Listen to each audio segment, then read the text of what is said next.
آپ کو اسلام آباد لیے چلیں گے جہاں پر وزیر اطلاعات عطاءاللہ طارڑ اس وقت تقریب سے خطاب کر رہے ہیں۔ اور لندن میں اپرینٹسشپ کرتا ہے اور اپرینٹسشپ کے دوران وہ یہ فیصلہ کرتا ہے کہ میں نے اپنا کریئر جو ہے وہ لا کی فیلڈ میں پرسو کرنا ہے، اور جب وہ یہ فیصلہ کرتا ہے and I am talking about determination and perseverance, اور یہ کہنے کا مقصد یہ ہے کہ جو چیز آپ ٹھان لیں، فیصلہ کر لیں اور ڈٹرمنڈ ہو جائیں تو پھر اللہ تعالیٰ آپ کی مدد کرتا ہے and you can achieve the impossible۔ اور کیا نتیجہ نکلا اس چیز کا کہ جب 16 سال کے محمد علی جناح نے یہ فیصلہ کیا کہ میں نے اپرینٹسشپ کے بعد میں نے لا کرنا ہے، میں نے لنکنز ان جانا ہے، اور لنکنز ان جانے کی وجہ بھی میں آپ کو بیان کروں گا کہ انز آف کورٹ ہیں جہاں سے آپ بیرسٹر بنتے ہیں۔ And why he chose Lincoln's Inn, historians یہ لکھتے ہیں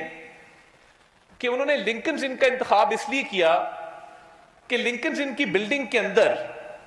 جن لا گیورز کے نام انسکرائبڈ ہیں، لکھے ہوئے ہیں، اس میں حضرت محمد صلی اللہ علیہ وسلم کا نام بھی ایز اے لا گیور وہاں پہ لکھا ہوا ہے۔ That was his reason for choosing Lincoln's Inn to become a barrister. اور اس کا نتیجہ کیا نکلتا ہے کہ 19 سال کی عمر میں قائد اعظم محمد علی جناح is called to the bar, becomes a barrister، اور ان کو یہ اعزاز حاصل ہوا کہ وہ بر صغیر کے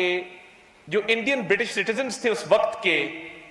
he was the youngest Indian British citizen to become a barrister۔ ایک اتنی بڑی آبادی والا علاقہ اور ریجن، اس میں سے ایک نوجوان کراچی سے اٹھتا ہے اور وہ تہیہ کرتا ہے اور وہ نکل پڑتا ہے اور وہ 19 سال کی عمر میں ینگسٹ بیرسٹر اس خطے کا بن جاتا ہے۔ So this is the hope, perseverance that I'm talking about۔ اور میں سمجھتا ہوں کہ علامہ اقبال کا یہ شعر ان پر بالکل فٹ بیٹھتا ہے کہ زمانے کے انداز بدلے گئے، نیا راگ ہے ساز بدلے گئے، خرد کو غلامی سے آزاد کر، جوانوں کو پیروں کا استاد کر۔ This was اقبال کے اس شعر کو اگر آپ دیکھیں تو قائد اعظم محمد علی جناح نے اپنی جوانی میں وہ کچھ اچیو کیا جو آج کل کے نوجوان شاید بہت لیٹ سوچتے ہیں اس کے بارے میں۔ اینڈ مائی آرگیومنٹ از کہ coming from an affluent merchant family, having all the luxuries in life, having a status in society، ہم دیکھتے ہیں کہ جب آپ کو سب کچھ میسر ہو زندگی کے اندر تو آپ سٹرائیو نہیں کرتے، آپ سٹرگل نہیں کرتے۔ آپ کہتے ہیں کہ مجھے کیا ضرورت ہے سٹرگل کرنے کی یا سٹرائیو کرنے کی، میرے پاس تو اللہ کا دیا سب کچھ ہے۔ بٹ ڈسپائٹ دیٹ آپ ان کی سٹرگل دیکھیں، ان کی سٹرائیو دیکھیں اور ان کی ڈٹرمنیشن دیکھیں۔ اور اس کے بعد اگلا جو زندگی کا مرحلہ ہے، میں not here to give a lecture on history but some aspects of his life I want to highlight کہ جس پہ بات بہت کم ہوتی ہے۔ early years of his life، ہم پاکستان بننے کی بات بھی کرتے ہیں، پاکستان 1930s 1940s کی ہم بہت بات کرتے ہیں، بٹ یہ جو پہلو ہے ان کی جوانی کا، یہ اکثر کہیں اس چیٹر کے اندر تھوڑا بیک گراؤنڈ میں چلا جاتا ہے۔ تو آپ اگر ان کی زندگی کا اگلا حصہ دیکھیں کہ جس کے اندر as a lawyer, as a politician and as a practitioner وہ زندگی کے اندر آئے، پریکٹیکل زندگی کے اندر، تو وہ ٹوٹل دو چیزوں پہ مبنی تھا، ایک اصول اور دوسرا پروفیشنل کیپیبلٹی۔ جب اصولوں کی بات آئی تو آپ جب ہسٹری سٹڈی کریں گے تو آپ کو یہ چیز نظر آئے گی کہ کانگریس سے جب ان کی راہیں جدا ہوتی ہیں وہ اصولوں کی بنیاد پہ ہوتی ہیں۔ ان کو وہ سب کچھ جو کانگریس کرنا چاہ رہی تھی تھرو سول ڈس اوبیڈینس اس وقت وہ قابل قبول نہیں تھا۔ He had his own vision of attaining autonomy and independence۔ تو زندگی میں کبھی اصولوں پر کمپرومائز نہیں کیا۔ اور میں آپ کو ضرور ارج کروں گا جتنے ینگسٹرز یہاں بیٹھے ہیں کہ آپ ان کا 1908 کا کوکس کیس ضرور پڑھیں، فیروز شاہ مہتا والا۔ ایڈیسن صاحب، یہ لوکل گورنمنٹ کا ایک کیس تھا اور وہی ہوا کہ 16 لوگوں کا ایک پینل بنتا تھا جو الیکٹ ہوتے تھے، and Feroz Shah Mehta was elected every time, but the European caucus decided کہ اس دفعہ ہم 16 کا پینل ایسا دیں گے کہ فیروز شاہ مہتا جو ہے وہ آؤٹ ہو جائیں گے اور وہ لوکل گورنمنٹ میں بمبئی کی کارپوریشن میں الیکٹ نہیں ہو سکیں گے۔ اور اس کا نتیجہ کیا نکلا کہ جو 16واں کینڈیڈیٹ الیکٹ ہوا، اس 16 کے پینل میں ان کی کمپنی کے کچھ کانٹریکٹس تھے جو بامبے کی میونسپل کارپوریشن نے ان کو اوارڈ کیے ہوئے تھے۔ there was a conflict of interest and Feroz Shah Mehta being a barrister himself، انہوں نے وہ کیس محمد علی جناح کو as a young budding lawyer دیا، اور وہ کیس نہ صرف انہوں نے جیتا بلکہ وہ ممبر ڈسکوالیفائی ہوا اور فیروز شاہ مہتا کو جو ہے بامبے کی کارپوریشن میں بحال کیا گیا۔ So this is the kind of professional competence جس واحد کیس نے ان کو he rose to prominence، اس کے بعد تو لائن لگ گئی، اور جب advocate general so this was the kind of determination جب پروفیشنل کمپٹنس کی بات آتی ہے۔ اور میں یہ ضرور کہنا چاہوں گا کہ ایک ایسپیکٹ یہ بھی ہے کہ جب ان کو for his parliamentary performance as a parliamentarian knighthood offer کیا گیا 1925 میں لارڈ ریڈنگ کی طرف سے، تو انہوں نے وہ آفر ٹھکرائی اور انہوں نے کہا کہ I would prefer to be called plain mister Jinnah.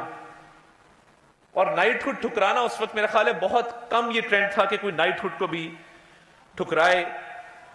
اور پھر باقی اٹس پارٹ آف ہسٹری کہ سائمن کا پاکستان آنا، جناح کی اپوزیشن، لاہور ڈیکلریشن، اور ٹو نیشن تھیوری کو وہ ہیمر کرتے رہے۔ جس طرح آج کل کہتے ہیں نا کہ نریٹو بنانے کے لیے ضروری ہوتا ہے کہ ایک پوائنٹ کو آپ ہیمر کرتے رہیں، ایک اصول جو انہوں نے نہیں چھوڑا وہ دو قومی نظریہ تھا، that was the two nation theory. اور آج جب ہم بھارت کے اندر دیکھتے ہیں کہ اس ماڈرن ڈے اینڈ ایج میں بھی ہندوتوا از آن دا رائز، جہاں پہ ہم دیکھتے ہیں کہ ایک بہت بڑی اسٹیٹ کا چیف منسٹر ایک مسلمان خاتون کے چہرے سے نقاب کو نوچتا ہے، تو وہ صرف ایک خاتون کا نقاب نہیں نوچا گیا، اس نے تمام مسلمان خواتین کا نقاب نوچا، ان کی ڈگنیٹی کو اس نے کمپرومائز کرنے کی کوشش کی ہے۔ Every such act it endorses, strengthens and legitimizes the two nation theory according to which Pakistan came into being۔ ہر گزرتے دن کے ساتھ ہمارا ایمان پکا ہوتا ہے اور ہمارا جو بلیف ہے یہ سٹرونگ ہوتا ہے کہ ٹو نیشن تھیوری جس کے قائد اعظم سب سے بڑے ایڈوکیٹ تھے، اور جس ٹو نیشن تھیوری کی سٹرگل کے نتیجے میں آج یہ ملک بنا اور ہم آزاد فضاؤں میں سانس لے رہے ہیں، یہ ٹو نیشن تھیوری ہمیشہ درست رہے گی۔ اور میں ان دی کنکلوژن آپ کو یہ بتانا چاہتا ہوں کہ جو 1940 میں جب ریڈیو کے اوپر ایک کانفرنس کا انعقاد کیا گیا جس میں گاندھی بھی تھے، جس میں برٹش راج کے بھی ریپرزینٹیٹیوز تھے، اور جس میں قائد اعظم بھی تھے، تو 1940s میں انہوں نے اسی وقت sitting on all India radio Pakistan زندہ باد کا نعرہ لگا دیا تھا، اینڈ وہ ایک نعرے سے پورے برِ صغیر کے مسلمانوں کو جو ہوپ ملی، ان کی سٹرگل کے اندر مزید تقویت آئی اور ان کو مزید حوصلہ ملا۔ اور دیکھیے ہم یہ کوٹ سنتے ضرور ہیں، but every time I hear Stanley Wolpert's quote, every time رونگٹے کھڑے ہو جاتے ہیں، gives you goosebumps every single time، کیونکہ یہ کسی ہسٹورین نے کسی لیڈر کے بارے میں یہ نہیں کہا کہ few individuals alter the course of history، few still modify the map of the world، and hardly anyone can be credited with creating a nation state۔ Muhammad Ali Jinnah did all three۔ تو یہ کتنا بڑا اعزاز ہے